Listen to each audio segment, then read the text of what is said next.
Working with AI to generate SQL can save time and boost productivity, but the quality of the results depends entirely on how clearly you guide the AI and how carefully you validate the output. The first best practice is to write your prompts like project instructions, not vague questions.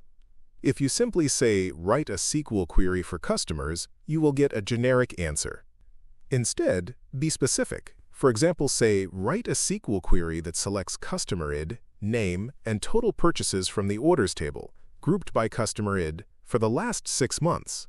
This gives the AI context, tables, and a clear outcome. The second best practice is to state both the SQL concept you want and the business objective behind it. For example, instead of asking for just a join, say join the orders table with the customers table on customer ID so I can enrich the orders with customer names. By making the business need explicit, the AI can align the SQL with your actual use case instead of guessing.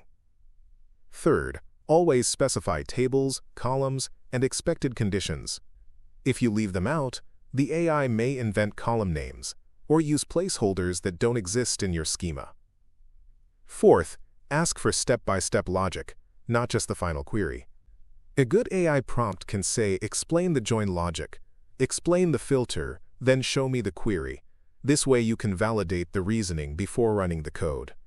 Once you have the query, never assume it is correct. Always run a data quality check. Look for duplicates, nulls, or incorrect aggregates. Compare the output against what you expect from the business. For example, if you know last month's revenue was about 1 million, and the query returns 10 million, that is a red flag. Finally, iterate with AI. If the first query has errors or does not meet expectations, refine your prompt. Tell it exactly what was wrong.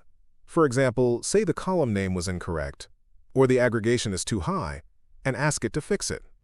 AI is powerful, but it works best in a loop where you give clear direction and then validate against reality.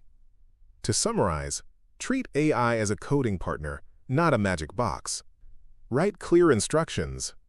State the SQL and the business goal. Specify details, check quality, and iterate until the output matches expectations. By following these best practices, you can harness AI to build SQL faster, safer, and with results you can trust.